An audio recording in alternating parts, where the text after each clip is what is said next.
All right. All right. Let's jump into it. Okay. So last week we talked about setting up the opportunity, and with setting up the opportunity, how to put in documents. Today we're going to spend the time on DocuSign and how to use DocuSign for your transactions, to leverage the tool to make things simpler for you, to make things faster. All right, so let's jump into it. So last week, if you remember, we created a file. We're going to go back to that file. Quick test. What was the file name I did last time? Anyone remember? You remember what it was, Clara? Was it like Bob or it I was, got, oh, Ken? I I did. don't remember. I said something with Warden. Warden. I was Oh, Borden. Borden. That's I, what it was. yeah, Ken Borden. yeah. Found him. All right. So I just as a review, I just went to my contacts. I'm searching for my contact, and I'm looking at the opportunity where it lives, and it's living right here under Ken's name. I click into the opportunity. There is my Ken Borden, my client, my investor that I'm working with on 4321 Main Street, and I'm going to click right into the opportunity. Okay, so now we're going to focus in, we're going to get into DocuSign and be really looking at DocuSign for today. So last time we talked about the overview of what all this stuff was. We talked about the details, the seller profile, the documents, the offers and commission, and the notes. We're going to go ahead and click into documents. Okay, we're in the documents now. So now we're going to get into DocuSign. Now, a lot of you are thinking, I don't have a DocuSign account. I don't have, I never set one of those up. Well, the cool thing about being with Keller Williams is we have one paid for you. It's one of the benefits of being with us, that you get to use DocuSign. So on the documents here, you'll see at the top, there's this chain. I'm going to ask Adam real quick if he can make some more noise with that paper bag real quick. See if he can't make a little bit more noise. I can make more noise, Okay. but I won't. Okay, well, Guy is hungry. I asked so nicely for him to stop making the noise.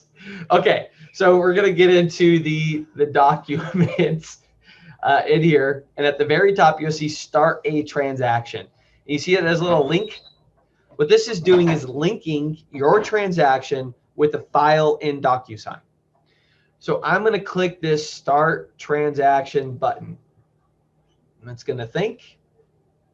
And it's going to open up a new window in DocuSign for me. Okay. So you'll see my DocuSign. It automatically puts my email in there for me. It's going to be the email that you used when you signed up with Keller Williams. And you go ahead and hit continue. Now you'll see it'll ask for your login for your account and your password. Now, if you have never signed up for this, you could email us and we'll set you up with Scott Leroy. They set it up for you. If you're a newer agent or if you clicked on the link in the past, it'll probably be in there. They set it all up for you so you don't have to go through the setup process. So hopefully this will be in there for you. If it is not, feel free to email me and I will connect you with Scott Leroy and the link that you click on, and he'll fill it out for you. And they'll completely set it up for you so you don't have to spend time doing that. I hit login. And you'll see here is I had an account, a private account before. You want to make sure that if you had a private account, A, you cancel it so you don't have to pay for it anymore. But B, you go under the Garrett or the Keller Williams one. If you have your own, it will not work. They won't link. It has to be the Keller Williams one. So you click the Keller Williams one. All right. Now I'm getting into what they call a room. The room is, think of it as an opportunity. It's just where all your documents and everything can live, if you so choose to put them in here. Now, this is just a reminder, you don't have to use DocuSign for compliance. This is just a tool to make things faster and easier. This tool is so much faster than SkySlope used to be. Being able to split documents, put things in there, and put them into my command. It's much, much faster than I used to be on SkySlope. So you'll see the room right here is empty. You could add documents to it. You could add people to it. You could add envelopes where you could send stuff out to be signed and re-signed. You have messages and history. Now, what I'm going to do is add documents to here to show you how to split documents to put them in here. Now, soon we're praying that CAR will add integration where you will be able to pull every CAR form live into here. Currently, CAR is not playing nice. Now you'll see here, I could show you, you could add documents from a zip forms. I'm sorry, not that button. I could add documents from DocuSign forms? No, it's from the car. DocuSign forms, and we have Realtor here. It says you have the NRDS number and your association. Soon as GAVAR is in here, or the California Association of Realtors, we will all be super excited and high five each other because they'll have another quick access for us.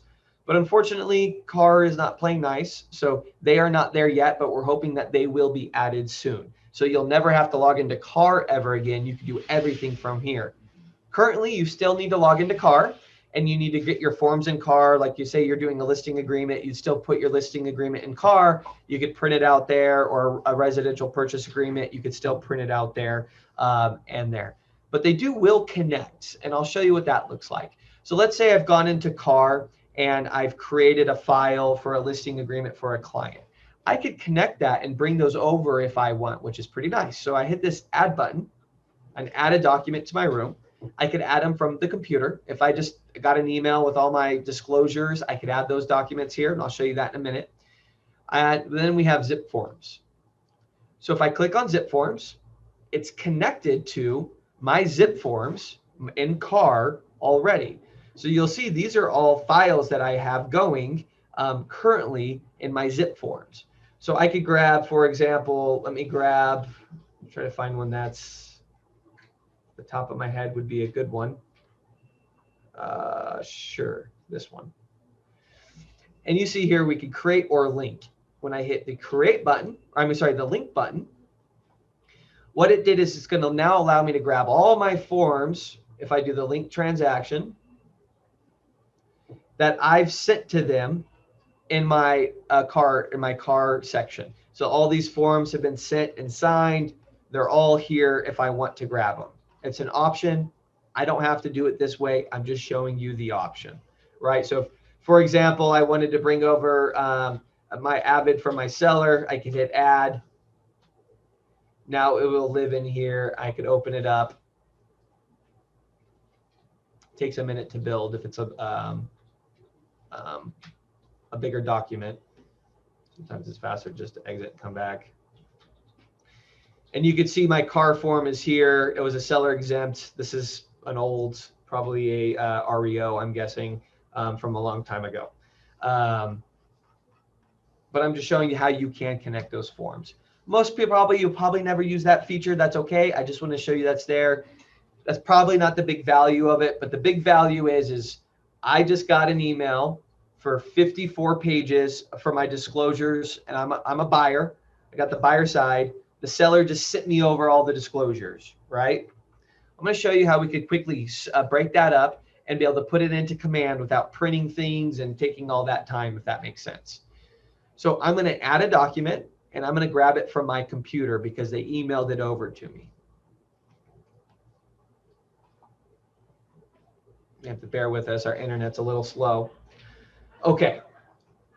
So I'm going to go on my document, wherever you keep your documents. I'm going to go to my drive, my real estate.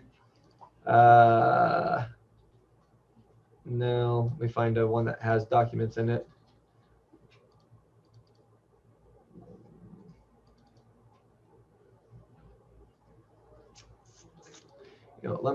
I know what I'll do. This will be a better example. Bear with me 1 second.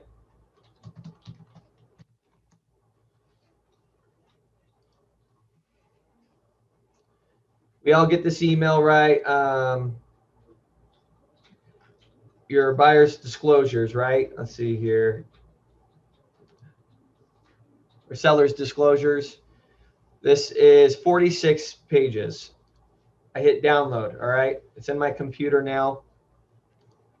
Go back to where I was. So now I'm going to bring this into our DocuSign area. And the reason why I want to bring it in is because I could quickly split it all up, send it out for signatures, and then put it into command really, really easily. So I'm going to hit add a document, add from my computer. I'm going to go to my downloads because I just downloaded them. I'm going to grab my disclosures and hit open. Now it's loading all those 46 pages into my disclosures, right? But I need to break these up quickly without printing them or using some other splitter.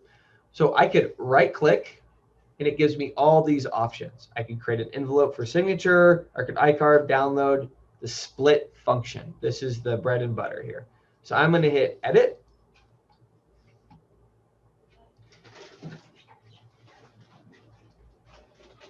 Now you'll see it's bringing up all 46 pages of that document that was sent over me for disclosures. So I'm going to give it a minute just to load up all these documents because it's a bunch of them. We're almost there. The faster your internet, the faster this will be. Okay. So now I could quickly split these documents into as many documents as I want. So the first thing, do you see as I hover over it that it highlights the paper? See right here, it says the SPQ. So I can see this is the SPQ. I could click, click, click, click. Now I have my SPQ all in one. Oh, where'd it go?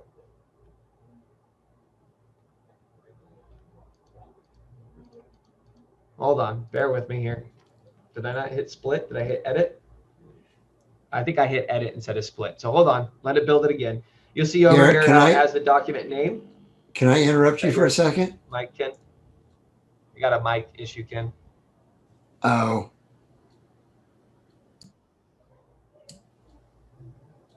You can't hear me? Yeah, I hear you now. Okay. You can also see these in full screen, which is sometimes a little easier. If you click the full page up here at the top, it'll give you the full page. And you can Exactly. That was all. And the thumbnail to see where it's at. Yep. So you can highlight over it as well. It zooms in. So the first page, I'm going to do SPQ. And then I'm going to click, click, click, click. Now page 1 through 4 is SPQ. Now I could hit add document. Now for my next one, what is this? We got an ESD, an exempt seller disclosure. All right. So I'm going to put ESD. I'm going to go click. All right. What's our next one? We got a Avid. All right. So I add a document and do Avid. And then I'm going to put dash. This is the seller Avid. Click, click, click. I'm going to add another document. We got an SBSA. SBSA. I'm going to go click, click, click, click, click, click, click, click, click, click, click, click, California.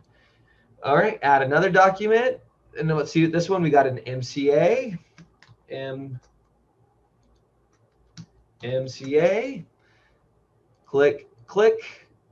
What was this next one we got? NHD disclosure. I'll add a document. This is NHD signature page. Click. This one is, I'm not going to do them all because it's going to take too much time, but we'll just pretend this next one's an NHD. I got a bunch of other disclosures in here, but just for the sake of time. Click, click, click, click, and we'll call this one the NHD report, right? Well, it didn't save because I was on the wrong thing. We can also go back to here and do those 25 and then 26 to 44, 46. All right, then I hit the save button. Now, once I hit the save button, it's now splitting up all these documents for me.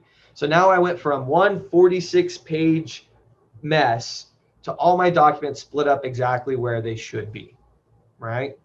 So now let's say I got to send these off to be signed. I can click the ones I need to be signed. Let's say I need to send Avid. I need to send the ESD, MCA, and the SBSA. At the top, you'll see we have a little signature that says create envelope.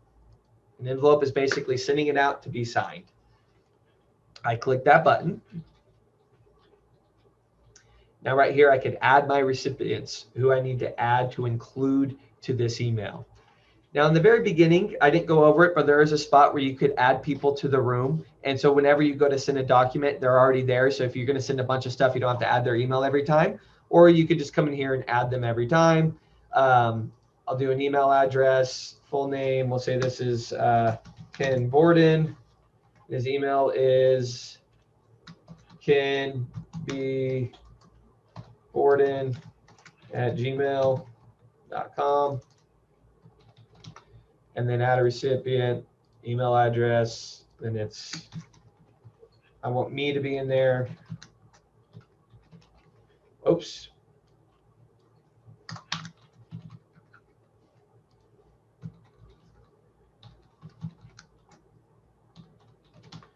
All right. And then these are my documents. If I want to add another document, I could add another document in here from my computer or whatever. I go to the top and I hit next. And now it's going to bring up my documents to be signed. Now, I know you could get documents signed in car forms. If you prefer car forms to get them signed there, whatever you prefer, this is just showing you another tool to make it easy. I prefer this because it's much faster when I get everything to split it. And then when it's signed, it comes back into here. And I'll show you I could quickly then put it into command. So then I would go in here and add my signatures. This is the buyer's signatures. I would go ahead and add Ken Borden. I would get his initials. I grab and drop. There's his initials, right? And if I have the wrong person, I can change it. Say it's supposed to be me. It's to Ken. I'd go down to the Ken again, drop the initials. I could also add dates, information, names. I could add anything that I need to be added. I would add his signature. I would add a date signed, even though when you do this, it does include the date stamp.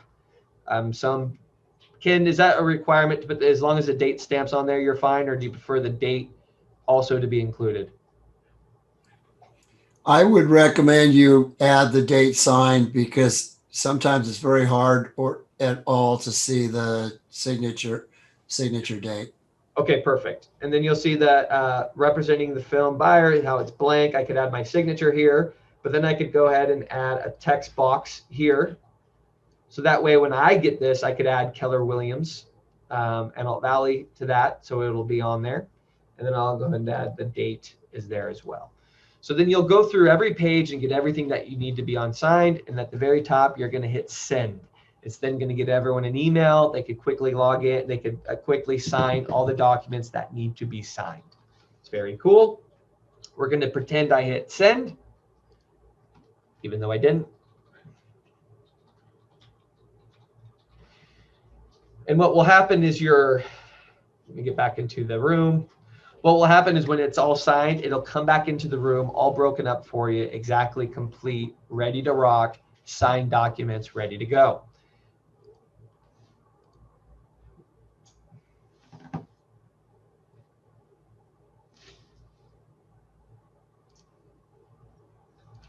Just delete this real quick. All right, so then you'll see at the top, I'm in the envelopes. I need to go back. So if I go to people, I could add people to the room if I wanted to as well, the TC or something like that as well.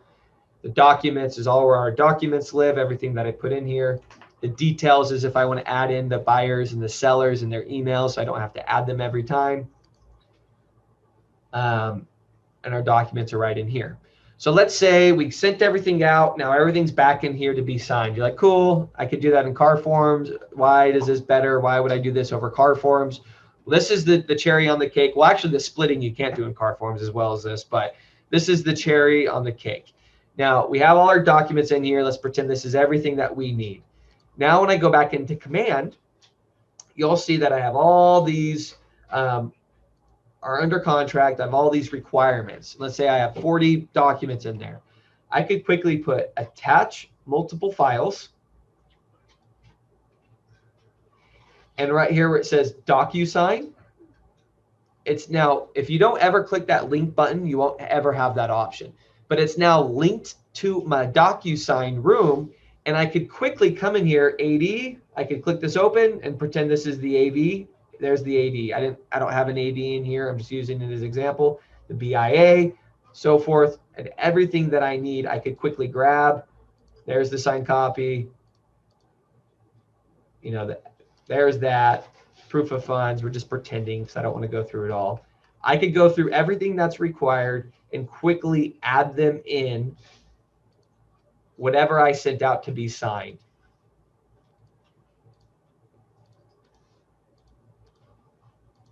Just pretending these are the actual things that are supposed to be. I'm just clicking. I know they're not the real ones because I didn't have all the documents there. And then you hit attach. And you could have just gone through and got all 43 documents sent out and signed in the back, and then quickly put them all where they go and attach them right to the location they're supposed to go. And you'll see they'll attach as they go through all the way down to the bottom. I probably should have looked at what I was attaching, probably some really big files I was attaching there because I wasn't paying attention. That's okay. So you'll see here all the documents went into that location where they were supposed to go as I was putting them in there.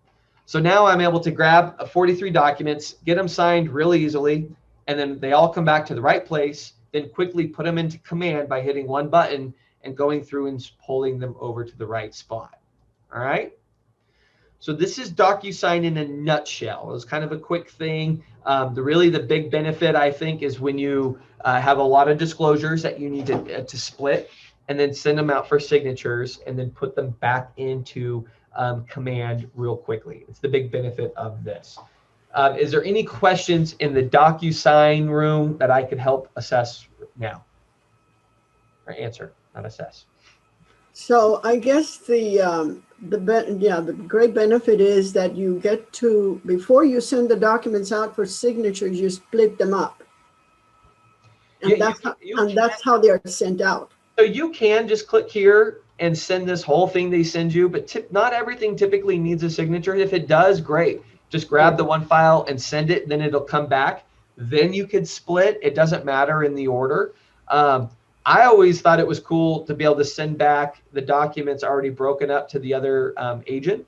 And you can quickly do that by clicking on everything you want to do, and you click the email button and you'll email them the whole package. So all they have to do is open it and everything's all split up and signed for them.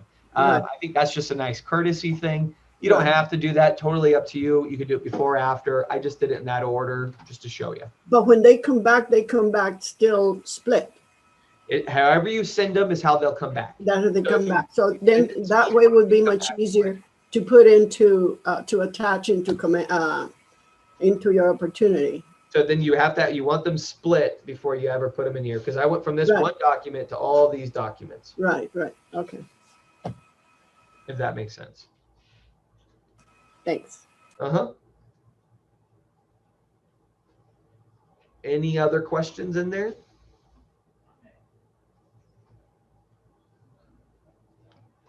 Ken, anything else? I don't know if you're.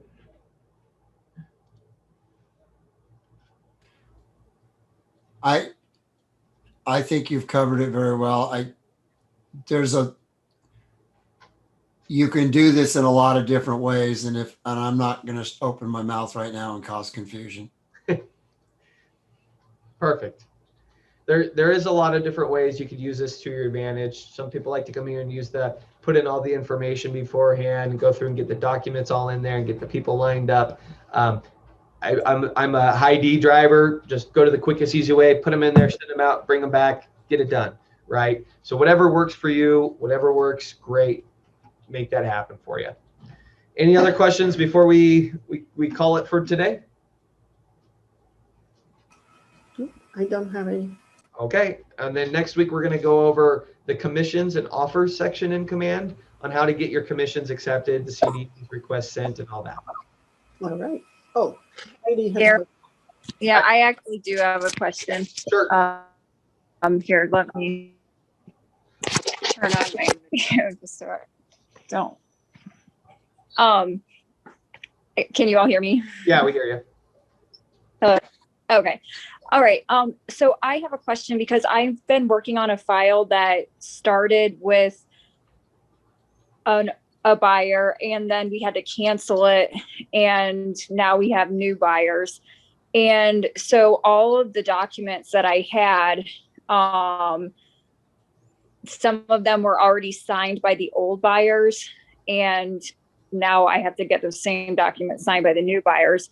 But for some reason, I'm not sure why. The other day, I couldn't find the documents plain without the original buyer's signature on it.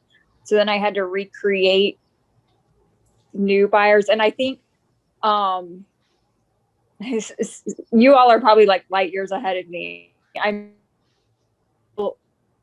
I'm still very new, but I did cover page at one point, and it was with the original buyer. So then I don't know if I needed to delete that cover page and then create a new cover page with the new buyers, and so then it would automate their names. I just know I had a document that I was trying to get the new buyers on. My old buyers were on it. So I'll show you a couple little things. So one, everyone's made that mistake when they start in real estate. They get all their disclosures signed by both parties, and they don't have an original saved somewhere. So typically, what recommend, if you can't find, if you have, is once you get your sellers to sign all the disclosures completely done, you want to save that by itself. Save it in a computer, save whatever, and then forward out copies. So this, in case an escrow falls out, you don't have to completely get everything re-signed by your own sellers. That's just a bummer. Now in CAR, for your page that you're talking about where their name's on the bottom, you do need to go to the cover page, and you do need to change the new buyer's name to have that change the names on all the other forms going forward. Now, anything that's already been signed won't be changed. It gives you it sends it as a permanent PDF. You won't be able to change if it's already been signed by the party. So if it's come back signed by your party from DocuSign, or from a CAR Forms, from a DigiSign, it's too late. You're going to have to send them again. But what you could do is, once they come back with your buyer's or your seller's signature, just save that copy before you send them out, so you have a fresh copy just in case it happens again without the buyer's information. You could send it, let the buyer's agent deal with putting the buyer's information on there. It's not your job to do that, and they'll save you a headache. Now, if you have a saved copy and you can quickly do it, great. But I wouldn't worry about it on that side. Now, in command, if you've put anything in command, those documents are still important. We still need those documents that you have, just in case something comes back. Someone tries to sue because escrow fell out and they ask for a certain document. So what you do is, in command, if you can still see my screen, you'll see here that you have the under contract, and you'll see here you have under contract with this arrow. If you click this arrow, you can add a version. And what this will do is completely save every document that you've already put in here from the previous escrow. It's basically saying, like, add another escrow. So I would put this escrow to, Smiths, or whatever their last name is, create the new version. Now you'll see I have another area, and all these documents are still required. But if we ever need to go back to find those documents, we could go back to the under contract version, and you could rename this. I think you could rename it. Maybe you can't. You could all go back here and find all the documents that were put in the past, and still have those just in case. That makes sense? No? Did I lose you? Yes, thank you. Okay. Did I answer your question? Yeah, you did. Yeah, okay. That is helpful. Okay, cool. All right. Because I think what I ended up doing. I was just going to say, I think what I ended up doing is archiving all of them, or something. Does that sound familiar? Is there an option to archive? But what you just did is probably better, because then I can access them easier. Yeah, you want to actually save the opportunity, because if you're a listing, the listing opportunity is still the same. Your listing documents are still the same, right? You're under contract, you're going to want to keep all that information in there. And so instead of archiving it, having two opportunities with the same, now it's just under the one area. It's put together. It's a little easier to do. Right. Okay. Thank you. Okay. Well, we'll see you guys next week when we'll go over commissions.